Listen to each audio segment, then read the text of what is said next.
Okay, so for today, Aquarius, gagawin natin ang inyong reading for the month of December 2025. This is just a general reading. So, only take what resonates, guys. Leave what doesn't. Also, please don't forget to click like, share, and subscribe. And click the notification bell as well. Para din po ma-notify po kayo sa ating mga bagong uploads related to your zodiac sign. Okay? Okay. Okay, let's move on sa reading. Tingnan natin what are your highlights for the month of December. Ngayong month, okay, medyo late na ako nag-upload nitong Aquarius and Pisces sa dami ng obligasyones sa buhay-bahay. Buhay-bahay. Sa bahay, buhay-buhay at sa bahay. Okay, ano pa? Ano po ang reading para kay Aquarius? So, you have your cat, two-faced friend. Mag-ingat daw sa kaibigan. Akala mo kaibigan, pero hindi pala kaibigan. Okay, a two-faced friend. Someone that could backstab you or betray you. Dark woman. Dealings or relationship with a woman with dark complexion or hair. So, maaring may isang significant woman na makadil mo by the month of December. Okay? Medyo siguro kung familiar sa inyo yung halos ganito yung itsura niya, medyo singkit-singkit and mahilig sa bun. Maaring either morena to or kayumanggi or morena or may dark brunette lang. Dark hair. Ganun. So, take it as it resonates with you guys. Take only what resonates. Ano pa, you have your 10, temporary situation. So, malalagay ka sa isang sitwasyon na hindi naman daw tong pangmatagalan. Maaring negative situation to in your life na parang feeling mo closed doors or close ang mga opportunities. Pero, those are just temporary situations. Okay? Aquarius. Aquarius for the month of December, please. You have here hills, obstacles to overcome. So, meron ka mga situation na kailangan i-overcome by the month of December or by the month of December. Nakikita ko naman na you're doing your best to climb up to the top of the mountain or of the hill para malampasan yung mga problema. You also have your May. Maybe May is significant for you. Maybe meron isang either dark complexion or brunette woman na either birthday ay May, monthsary nyo ay May, anniversary nyo ay May. Basta something May is related or maaring meron dito na nag-separate ng May. I don't know. And last card is Money Path. A path with money is waiting for you to find it. Okay, so kung feeling mo daw stuck ka ngayon sa finances mo, Aquarius, don't worry because the universe said na meron actually opportunity na naghihintay lang para sa'yo to grab. Okay, to grasp or hanapin mo. Because once nahanap mo or either bagay ito na gusto mong i-pursue, na hindi mo pino-pursue, or an opportunity that's knocking on your door, mga gano'n, in your life, ganyan, na hindi mo pinapansin. Basta, there is an opportunity waiting for you to just grab it and then magbibigay yan sa'yo ng windfall of money, okay? Ang tuloy-tuloy na ginhawa and tawag doon,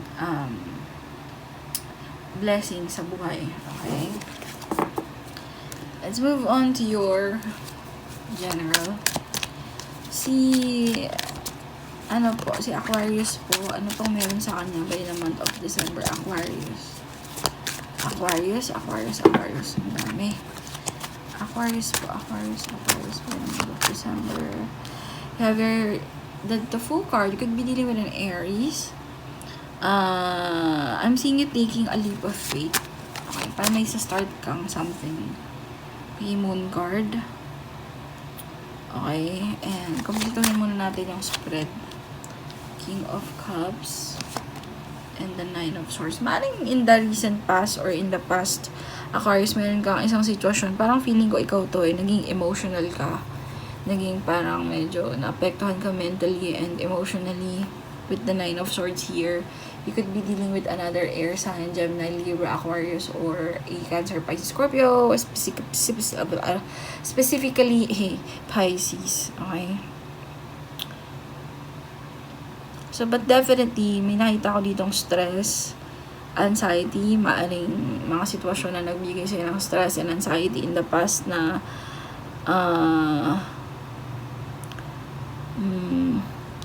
the Fool card, and parang feeling ko slowly but surely mag-move on ka na from that phase to a much better state ng buhay. Okay, kasi paalis na siya. Okay. What is the Fool card? Uy, halos mahulog na. Sorry. Yeah, 8 of Cups. Okay, I'm seeing you walking away from bagay na hindi na fulfilling ang pakiramdam para sa'yo, hindi na siya nakakatuwang pagstayan. Kasi parang siguro meron ditong energy na you need to defend yourself most of the time. Yung parang feeling na kailangan mong sumagot, kailangan mong depensahan yung sarili mo about what. There could be a significant, this could be you, Aquarius, or this could be another person na maybe, I don't know if could be a single mom, a mother. This could be the mother of your children, or another mom, another person, another woman, because this is a court card. Okay? Maaaring I'm seeing in here na nagbigay sa'yo ng hard time, or parang hindi ka masyadong maayos na sitwasyon, ganun. What is the 7 of Wands all about? Yeah, may mga toxic situations, and parang siguro could be dealing with the Capricorn too, na parang pinag-isipin mo, is it worth it to either stay or just leave? Kasi punong-puno ng stress dito sa situation na to. Okay? Parang feeling mo it's better to leave the situation.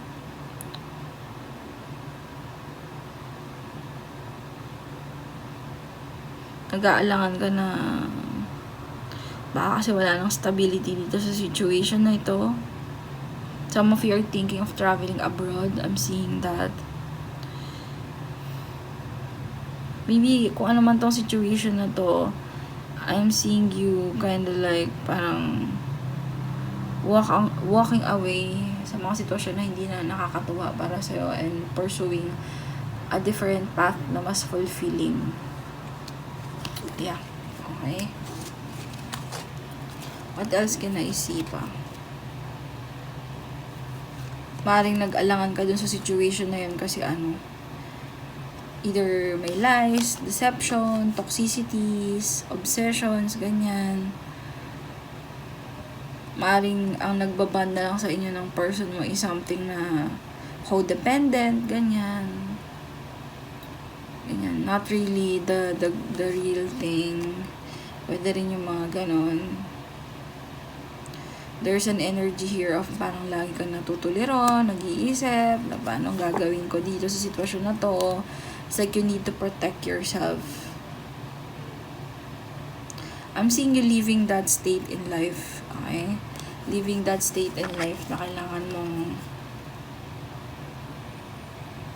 parang naririnig ko, babalik na yung dati mong buhay. Okay, Aquarius. Sa career, kamusta si Aquarius?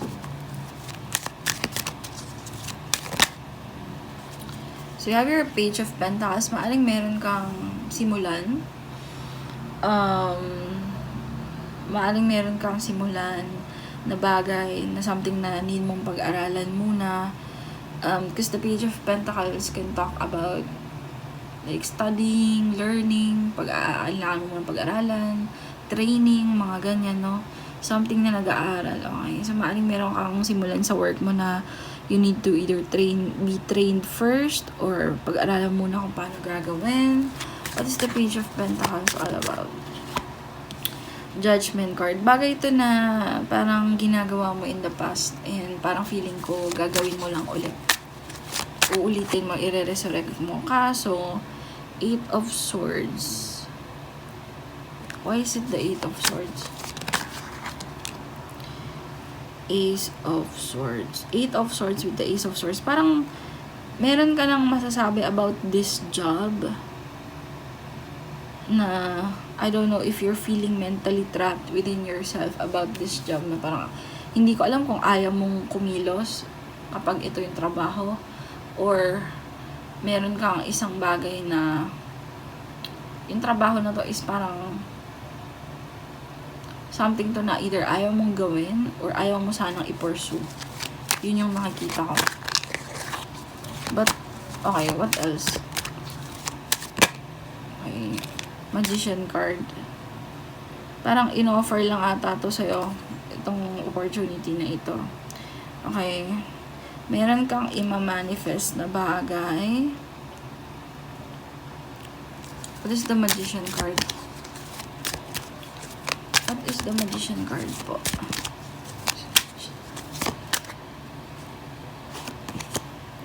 King of Pentacles. There's a certain, like, parang Taurus, Virgo, or Capricorn na maaaring either asawa mo ito or this could be a boss, this could be someone older than you na Taurus, Virgo, Capricorn. Could be a father figure na, what is it? What is the Magician card? Okay, let's take them all. Magician card. Wheel of Fortune. Page of Cups. And the Page of Swords.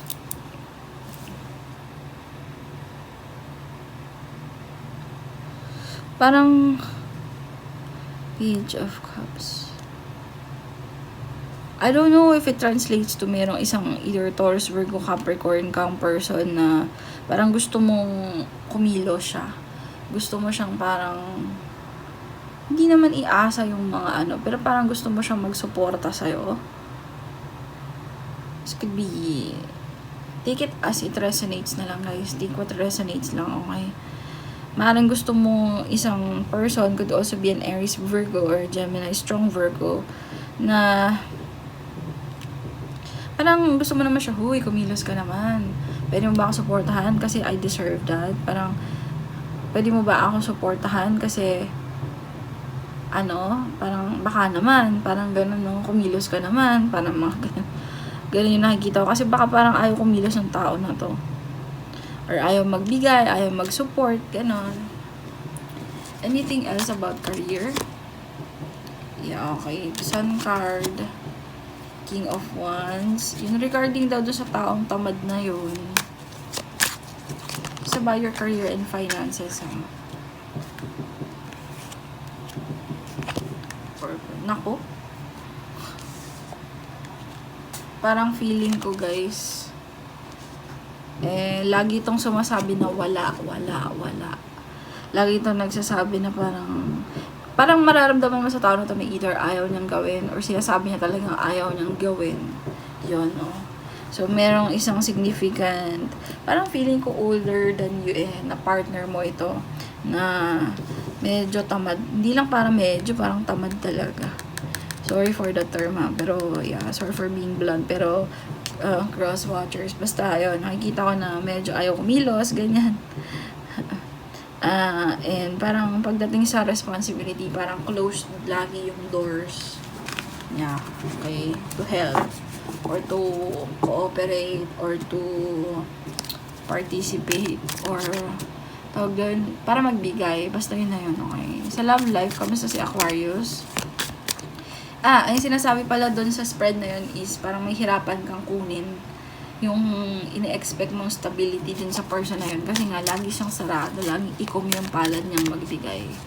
Okay? Kasi kung maghahanap ka man sa kanya ng stability, is parang mukhang mahirapan ka. 8 of Pentacles, the Knight of Swords, Ace of Wands. Meron kang isang situation about to say Capricorn. Maybe some of you are dealing with a Capricorn. 8 of Pentacles, Knight of Swords, Ace of Wands, and the Ace of Cups na parang merong isang either Taurus, Virgo, Capricorn to, Gemini, Libra, Aquarius, lahat na Earth, Air, Fire, and Water. So lahat to, it could be any signs na parang sinasabi dito na meron isang relationship situation na maaring committed na kayo ng person na to na talaga nakakapagpa-trigger sa'yo. Ganyan, na parang, I don't know kung nanlalata ka na dito, nanlalamya ka na. Parang, nawawalan ka na ba ng gana? Okay. Kasi parang wala ka nakikitang stability, I don't know. Or, parang nagtitrigger to sa'yo ng stress. Itong relationship na to. And parang, by December, you will confront that stress. It could be possible with the Knight of Swords. Okay. Empress card. We could also be dealing with a Taurus or a Libra. It's like something about collaborating with this person. Something about still growing with this person. As I expected. Oo nga.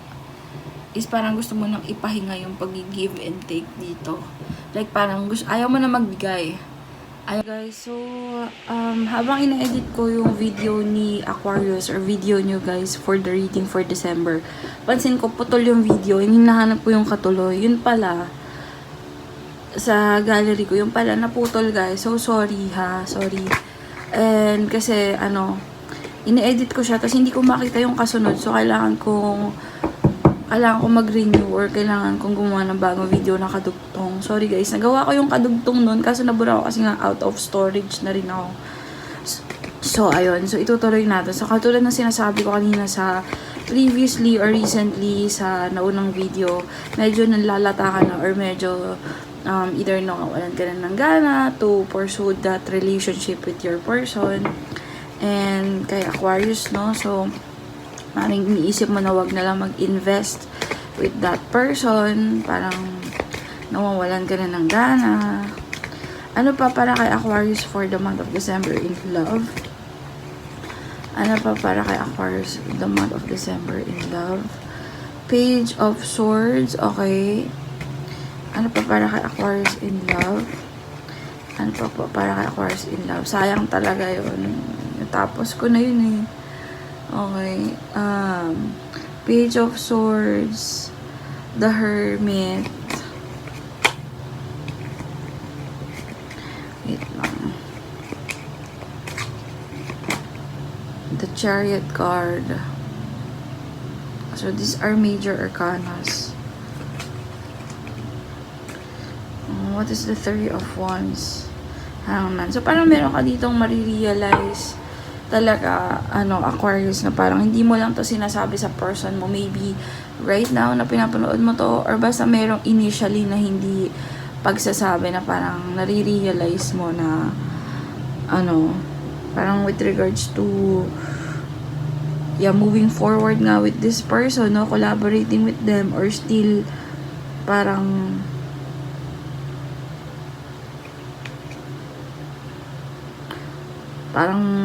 pagtuloy-tuloy dito sa sitwasyon na to, parang medyo medyo may dilemma ka sa pag-pursue ng connection na ito.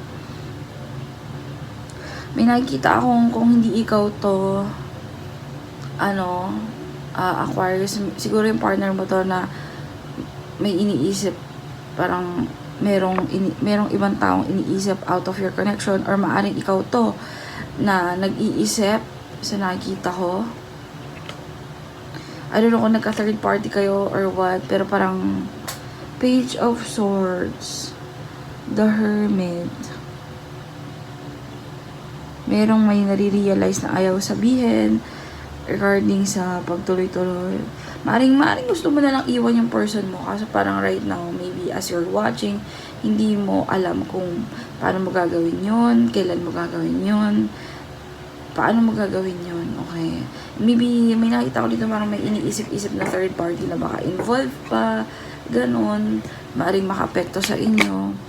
Last spread for Aquarius, so yun lang, no, tatapusin lang talaga natin yung video. So, Four of Pentacles, I'm seeing you closing off. What is the Four of Pentacles for Aquarius? Okay.